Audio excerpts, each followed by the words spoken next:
மூணார் கிராம பஞ்சாயத்தில் அரசின் 1000 ரூபாய் உதவி திட்டத்தை முடக்குவதாக கூறிய LDF உறுப்பினர்களின் குற்றச்சாட்டுகளை பஞ்சாயத்து தலைவர் எஸ். விஜயகுமார் மறுத்துள்ளார். பஞ்சாயத்து பயனாளிகள் பட்டியலை அரசிடம் கொடுத்துள்ளதாகவும் அரசு தன் திட்டத்தை தாமதித்து வருவதாகவும் எஸ். விஜயகுமார் தெரிவித்துள்ளார். மூணார் கிராம பஞ்சாயத்தில் அரசின் பெண்களுக்கான 1000 ரூபாய் பண உதவி திட்டத்தை கிராம பஞ்சாயத்து ஆட்சிக்குழு முடக்குவதாக கடந்த தினம் LDF பஞ்சாயத்து உறுப்பினர்கள் புகார் தெரிவித்திருந்தனர். ஆனால் இந்த குற்றச்சாட்டுகளை கிராம பஞ்சாயத்து ஆட்சிக்குழு மறுத்துள்ளது. பஞ்சாயத்து திட்டத்தை முடக்கவில்லை என்றும் தகுதியான பயனாளிகளுக்கான பட்டியல் தயார் செய்து அரசிடம் வழங்கியுள்ளதாகவும் அரசுதான் திட்டத்தை தாமதப்படுத்தி வருவதாக கிராம பஞ்சாயத்து தலைவர் எஸ். விஜயகுமார் கூறியுள்ளார்.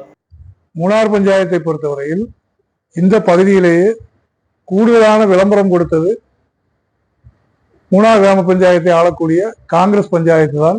எல்லா வார்டு உறுப்பினர்களுக்கும் தெரியப்படுத்தி தேவையான விளம்பரம் கொடுத்ததன் அடிப்படையில் மூணார் கிராம பஞ்சாயத்தில் மட்டும்தான் 2559 பேர் அருகதைப்பட்டவர்களாக தேர்வு செய்யப்பட்டிருக்கிறது.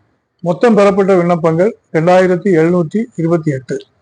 அது கடந்த 6ஆம் தேதி பிப்ரவரி மாதம் 6ஆம் தேதி நடைபெற்ற பஞ்சாயத்து கமிட்டியில் 1437 பேருக்கு விண்ணப்பங்கள் பரிசீலிக்கப்பட்டு அன்றே அரசிடம் ஒப்படைக்கப்பட்டது.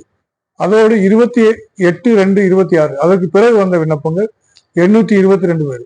அந்த 822 பேரையும் பரிசீலனை பண்ணி பிப்ரவரி மாதத்திலேயே அவர்களுக்கு பென்ஷன் கிடைக்கப்பட வேண்டும் 28ஆம் தேதி கமிட்டி நடத்தி அன்று இரவோடு இரவாக 822 பேருடைய லிஸ்டுகளும் அரசிற்கு அனுப்பப்பட்டது. அரசு பணம் கொடுக்க வேண்டியது LDF அரசு. மூணார் பஞ்சாயத்தில் 2559 பேர் வந்த காரணத்தினால் இங்குள்ளவருடைய தொழிலாளர்களுக்கு இதுவரை கொடுக்காமல் காலம் கடத்தி வருவது LDF அரசு. LDF அரசிற்கு செய்து வரக்கூடிய தவறுகளை மூணார் கிராம பஞ்சாயத்தினுடைய தலையில் கட்டி வைக்க நினைப்பது முற்றிலும் தவறு. தேவலம் கிராம பஞ்சாயத்தில் 1955 விண்ணப்பங்கள் வந்தாலும் 477 பேருக்கு தான் கொடுத்திருக்கார்கள். ஆனால் மூணார் கிராம பஞ்சாயத்தில் 2728 விண்ணப்பங்கள் பரிசீலனை செய்ததில் 2229 பேர்களுக்கும் அரசுக்கு அனுப்பப்பட்டது, அங்கீகரிக்கப்பட்டது. அப்பொழுது பஞ்சாயத்து நல்லா திறமையாக செயல்படக்கூடிய பஞ்சாயத்தை கரிவாரி தேய்க்க வேண்டும் என்று, கெட்ட பெயர் உண்டாக்க வேண்டும் என்று சில உறுப்பினர்கள் சொன்ன தவறான கருத்துக்களை ஏற்றுக்கொண்டு இந்திய கம்யூனிஸ்ட் கட்சியினுடைய தலைமை எடுத்திருக்கக்கூடிய இந்த பேட்டி முற்றிலும் கண்டிக்கத்தக்கது. உண்மை நிலைமை என்னவென்றால் தொழிலாளர்களுக்காக வேண்டி உண்மையாக மூணார் கிராம பஞ்சாயத்து 2259 பேர்களுக்கு பென்ஷன் கிடைப்பதற்கு அனுப்பப்பட்ட லிஸ்டை LDF அரசு காங்கிரஸ் பஞ்சாயத்து என்ற காரணத்தினால் இதுவரை கொடுக்கப்படவில்லை என்பதுதான் உண்மை.